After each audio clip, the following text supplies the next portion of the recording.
पूर्वांचल यानी पूर्वी उत्तर प्रदेश का ये जो गोरखपुर जनपद है ज़िला, ये सूखे की चपेट में आ गया है। धान की फसल बचाना यहाँ मुश्किल हो गया। धान की फसल की सिंचाई शुरू हो गई है। हम भी आज अपने खेत में धान की फसल की सिंचाई शुरू कर दिए हैं। और देखिए पीछे हम दिखा रहे हैं किस तरह से पौधे सूखे हुए नज़र आ रहे हैं। तो ऐसे में स्थिति बड़ी ख़राब है किसानों की। 1 एकड़ में लागत जो बहुत ज़्यादा पड़ता है, करीब 15-20 हज़ार के आसपास धान की फसल लगाने में, और ऐसे में नुकसान होगा तो काफ़ी होगा। और फसल बचाना भी आसान नहीं है, क्योंकि इसको धान की फसल में पानी हमेशा होना ज़रूरी है। और ऐसी स्थिति में जो है किसान के लिए एक बड़ी चुनौती बन गई है। आगे हम आपको दिखाते हैं किस तरह से जो है हम भी अपने धान की फसल की सिंचाई कर रहे हैं और इसको बचाने का प्रयास कर रहे हैं। देखिए क्या, अगर बरसात नहीं होती है तो धान की फसल की संभावना कम हो जाती है। बहुत सारे किसान लोग अपनी धान की फसल को छोड़ देते हैं, क्योंकि लागत राह से बढ़ती जाती है। ये देखिए आप कि हम इसमें जो है सिंचाई कर रहे हैं ट्यूबवेल के माध्यम से। तो ये फसल बचाने की एक कोशिश है। अगर बारिश नहीं होगा तो फिर भी ये फसल बचेगी नहीं, क्योंकि अक्टूबर तक सिंचाई करना है। ये धान की फसल अक्टूबर तक होती है और लंबे समय तक सिंचाई की ज़रूरत होती है। और ये जो धान की फसल में पानी का होना हमेशा ज़रूरी होता है, लेकिन इस बार ऐसा लग रहा है कि फसल सूख जाएगी। अभी हम लोग इसकी कोशिश कर रहे हैं कि बचाया जाए। आगे देखिए कहाँ तक सफलता मिलती है। कोशिश तो जारी है। देखिए चारों तरफ अभी तो फसल हरी आपको दिखेगी। जहाँ जिन खेतों में सिंचाई हो गई वो फसल हरी देखिए, पीछे जो सिंचाई हो गई है इसलिए वो फसल हरी दिख रही है। लेकिन ये आगे जो है ये दिक्कत होगा, क्योंकि आगे जो फसल देखिए इसमें सिंचाई, पीछे वाली फसल में सिंचाई हो गई, हमारे खेत में सिंचाई हो रही है। तो ये है, अभी तो कोशिश चल रहा है कि फसल को किसी तरह से बचा लिया जाए। तो यही है, अगर लगातार ऐसे बारिश नहीं होता है तो फिर धान की फसल को बचाना मुश्किल हो जाएगा। जो है सूखे की वजह से दरारें पड़ने लगी हैं, पौधे सूख रहे हैं। बीच बीच में आप देख सकते हैं कि किस तरह से पौधे सूख रहे हैं। ये दरारें जो बता रही हैं कि पानी न होने की वजह से ज़मीनें काफ़ी तेज़ी से सूख गई हैं, जिसके वजह से ये दरारें पड़ती हैं। अब इन दरारों में पानी भरेगा तब थोड़ा सा ये दरारें कम होंगी, साथ साथ फसल को आराम मिलेगा। तो ऐसे में किसानों के सामने एक बड़ी चुनौती बन गई है कि कैसे अपनी फसल को बचाएं। ये स्थिति है। आगे हम आपको दिखा रहे हैं कि किस तरह से हम लोग सिंचाई कर रहे हैं। ये देखिए धान की सिंचाई हो रही है खेतों में। ये पौधे सूख गए हैं, अब इनको हम सिंचाई से बचाने की कोशिश कर रहे हैं। ये देखिए अभी तक यहाँ तक पानी आया है। ये जो है यहाँ सूखा हुआ है, उधर से पानी आ रहा है। ये पानी जो है देखिए पौधों के बीच में काफ़ी तो धान के पौधे सूख गए हैं।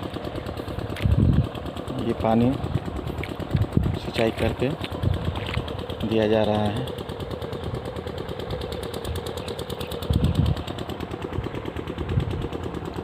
ऐसी स्थिति में किसानों के साथ जो है करीब 20,000 प्रति एकड़ की लागत से जो है इसमें लागत लग चुकी है।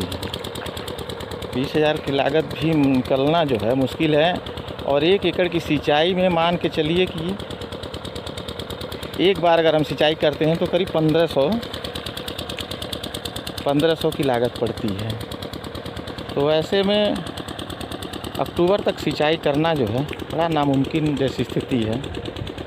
तो देखिए ऊपर ये देखिए पानी है, इधर सूखा हुआ है।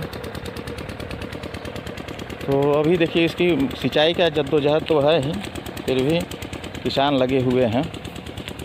अब देखिए साथ में हम जो है सिंचाई के साथ साथ देखिए फसल को थोड़ा मजबूती देने के लिए खाद भी डालना ज़रूरी होता है, क्योंकि इसका समय ख़त्म हो रहा है। अगर ये खाद नहीं पड़ेगा तो फिर यूरिया यानी नाइट्रोजन नहीं देंगे तो ये फसल ख़राब हो जाएगी, इसका ग्रोथ रुक जाएगा। फिर इसका पौधा जो आगे जो है बालियाँ जो धान की निकलती हैं वो अच्छे से नहीं निकलेंगी। फ़िलहाल हम लोग सिंचाई कर रहे हैं। साथ में अब फसल तो बचाने हैं, फिर फसल की जो है ग्रोथ को बढ़ाने के लिए अब सबसे पहले हम नाइट्रोजन भी डाल रहे हैं, साथ में उसके साथ सिंगल सुपर ये जिंक और सल्फेट की मात्रा यानी सल्फ़र भी साथ में हो, ताकि अगर ये सिंचाई होती है तो सिंचाई के साथ साथ जो है ये फसल को मजबूती भी देगी। फसल जब मजबूत रहेगी तभी जो है ये जो है आगे इसका ग्रोथ हो पाएगा।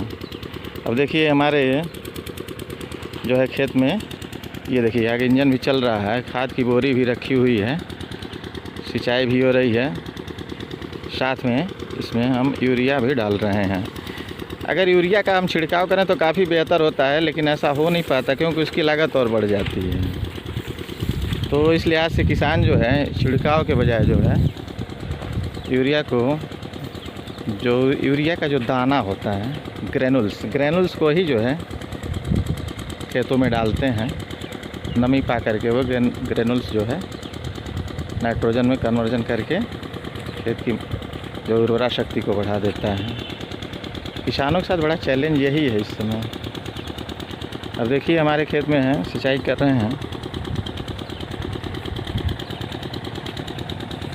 देखिए कितना अच्छा, मतलब क्या सिंचाई के साथ साथ भी है जो है हम खाद भी डालवा रहे हैं, खाद भी पड़ रहा है, खाद डाल रहे हैं हमारे बड़े भाई बिल्लू भैया उर्फ सरदार जी। देख रहे हैं कितना अच्छा किस तरह से बनाए हैं, ये बड़ा ही अद्भुत है किस तरह से ठोंगा बनाए हुए हैं। इस ठोंगे से आप देख सकते हैं कि कितना अच्छा लग रहा है, क्या गजब सीन है। बिल्लू भैया कैसा लग रहा है आपको, आनंद आ रहा है? देख रहे हैं ऐसे किसानी होती है।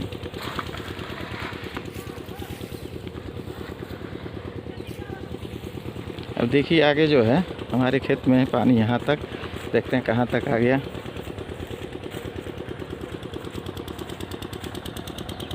पानी यहाँ तक आ गया है। हमको लगता है कि 1 एकड़ ये फसल आज सींचनी है, हमको करीब 10 से 15 घंटे लग सकते हैं, 10 से 12 घंटे लग सकते हैं।